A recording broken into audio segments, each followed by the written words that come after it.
any of that made you feel uncomfortable, that's what hbomax's The Idol made me feel, and anyone else unfortunate enough to watch it, uncomfortable.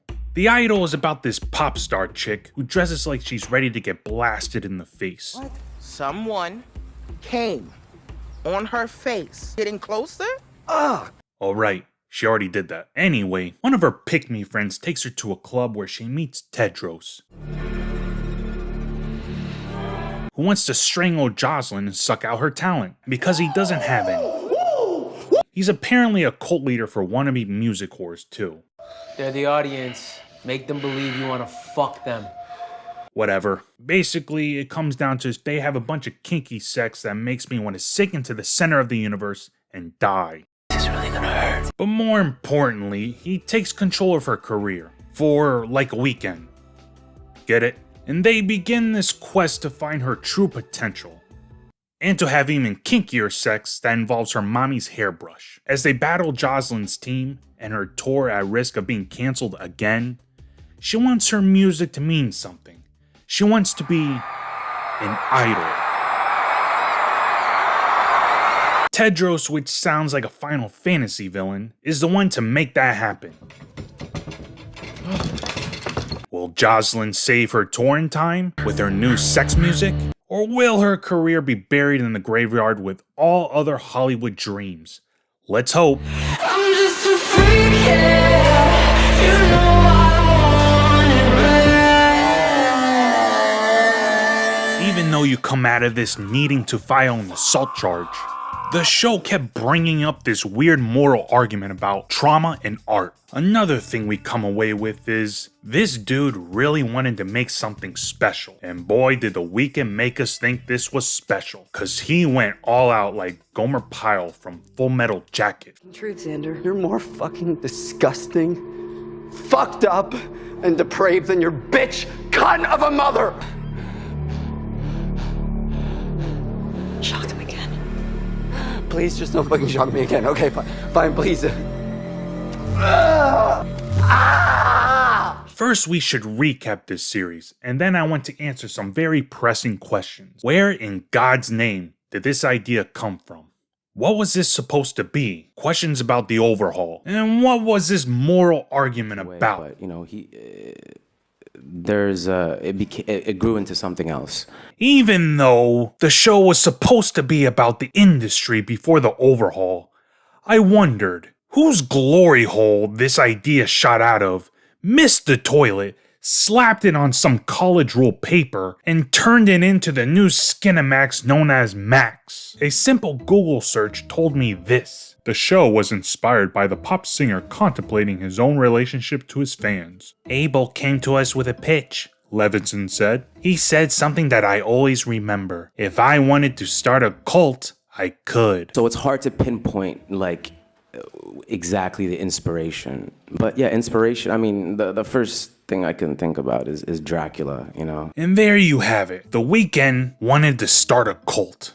Coming off the brilliance of Mr. Abel Weeknd, who knew Sam Levinson, the darling of HBO's Euphoria, the show was underway. So they got the Euphoria guy, Weeknd, and this chick, Amy Swice, if I'm pronouncing that correctly. I am Amy Simetz. Was going to write and direct the show. She wanted to do a troubled starlet, falling victim to the predatory industry figure. But then Harvey Weinstein ended up in jail, so they landed on Tedros. But anyway, her whole thing was that she was gonna fight to reclaim her own agency. Shut the fuck up! This was supposed to be Jocelyn, a former child or teen star, turned into what most child stars end up, going absolutely batshit bananas. Britney Spears is referenced in the show, which one would assume she served as an inspiration for the original idea. I love how referential the choreography is. It's an homage To Britney. Yeah, I mean, I think what Brittany and Jocelyn have gone through is really unique. But Miss Amy Swice actually did write and direct her own show. Amy Simetz. It is said she was able to get done at least 80% of it, but instead The Weeknd, or Abel, said, "Hell nah, I want to sacrifice my health so I can spit, jerk off, and grab some ass."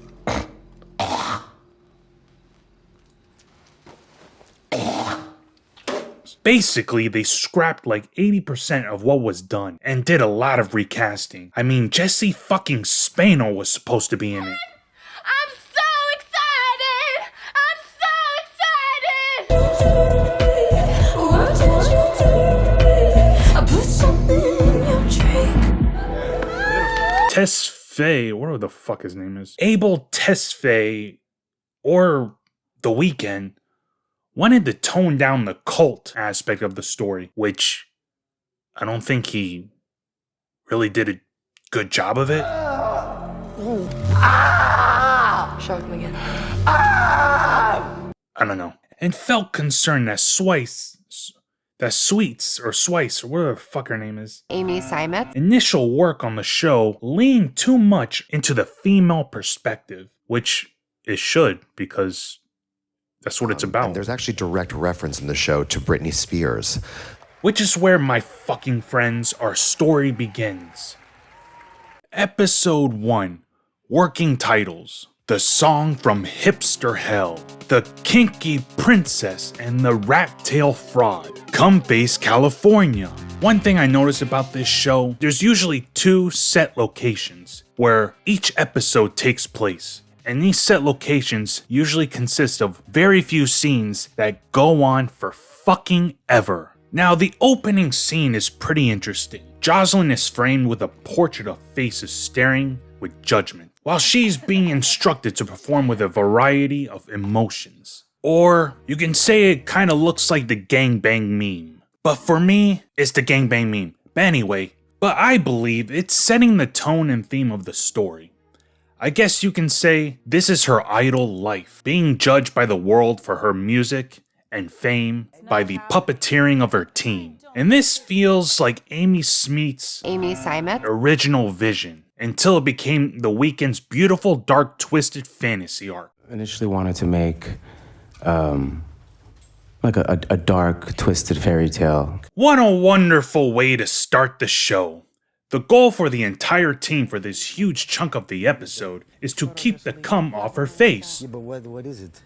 Wait, no, sorry, that's kind of impossible. The goal is to keep the news of her cum face circulating the internet back to her because of fear of upsetting Jocelyn into another manic episode. Probably because she's not a mental breakdown virgin anymore. And another wonderful subplot is Jocelyn wants to show her nips, but the photographer wants a pesky TOS first. Can't have consent, can we now? And of course, world-class Sinner Rehearsal, which is a song that could be the next Lavender Town theme song. If you know, you know.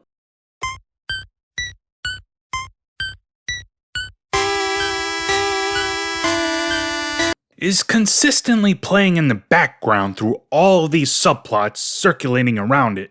It leads me to believe that the show is trying to get us to bash our heads through the wall before we can even make it to the second episode. During the cum face plot, interestingly enough, one half of Jocelyn's management team, Jaime, played by Apu, is concerned about the cum picture on her face, Who did that? while simultaneously complaining that the photographer wants some terms of service signed before Josh can be photographed nude. It's hilarious and ironic to the point it has to be on purpose. We know that we're making a show that is provocative. But don't worry, folks. You'll not be deprived of Joss's nips that look like the eraser head on a number 2 pencil, because her nipples are on full display throughout the show in the most lewd and unnecessary outfits that I have ever seen. As usual, Hollywood scumbags working on the clock. She should be wearing a hospital wristband. Mental illness is sexy. Yes, mental illness in this show is literally having an argument that it's sexy. This is the first hint on the moral argument that we don't really delve into until episode 3. But if mental illness is sexy, then this bitch must be the sexiest person on the planet. This dance rehearsal goes on for fucking ever. And the song doesn't have to be played backwards to know that it's on Satan's playlist. This Diana chick has a lot going on behind the scenes, but barely shares any screen time, so it looks like she's another casualty of the infamous overhaul. I'm very honored and overwhelmed. so was this guy. Ass. Is this music from fucking Blade Runner all of a sudden? And here we have it, finally, the time has come. We're introduced to Tedros, creepily gawking at Jocelyn, and then hyping up the party with his first line saying, "We here to fuck!" I agree. We are definitely getting fucked. It'll be beautiful. This is apparently when Jocelyn sees him, and she seems smitten immediately. What a moron. I just don't want to make a fool of myself. I guess young celebrities are into weird subculture dudes. This could be Tedros working Jocelyn as he first validates her and confidently initiates to dance with her and touches her sexually. The way this was shot with the focus on this cult member implies something suspicious is going on. But there's no real payoff to this, as you'll see in the later episodes. So I think this may have been something from the original vision. Oh yeah, this is Leia, assistant and best friend of Joss, and she's framed and performed as utterly pathetic throughout the whole show.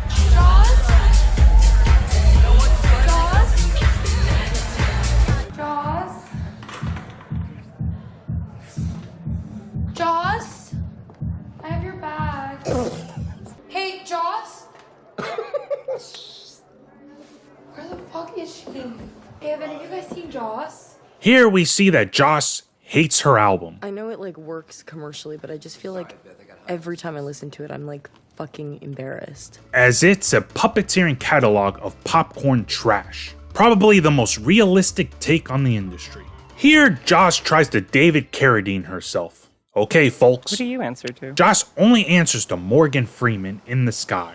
God. Since her mom went straight to hell, let's be honest, she sold her soul on behalf of a child Jocelyn and got her instant fame. And then she paid the price. And this whole arc, this whole show, also she could be initiated with the Illuminati. Anyway, she misses her mommy. She wants to be choked and fucked just like the industry metaphorically does to her. So she lets the rat-tailed Prince of Darkness become her BDSM master. It's pretty ironic that Joss is insecure about her music and image. Every time I listen to it, I'm fucking embarrassed. But was okay with the cum picture being passed around the internet. I mean, I feel like it could be a lot worse. Much like how Jaime was beyond perturbed about the cum on her face. Ugh.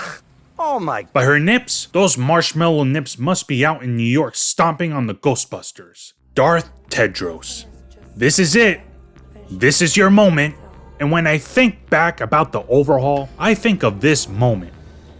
The whole entrance, the music, the aesthetic of what the Weeknd wanted with Tedros. It screams vanity to me. I mean, look at this dude. He's got his own club. He speaks philosophy of retardation. All that trauma, you're gonna turn into inspiration. And let's face it, he is so fucking cool. The garage door opens.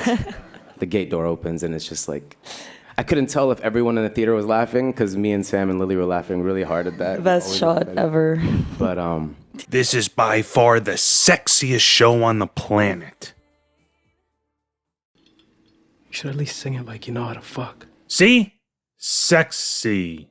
And I have to be honest with you, my lovelies. This is the part of the show where I curl up into a ball and pray that the kinky sexy time ends soon. Because this is about the time where you'll be yelling at the TV or phone screen to end this torture porn. And it happens a lot throughout the show. Kinky ass shit in this house. This shit is weird, scary shit. So now Tedros has injected his musical genius into Jocelyn's life. And Josh could not be more into it. He's so rapey. Yeah, I kind of like that about him. Jesus Christ, lady. Episode 2 coming soon. And believe me, folks, it gets worse. A lot worse. I think we should move on to the next subject.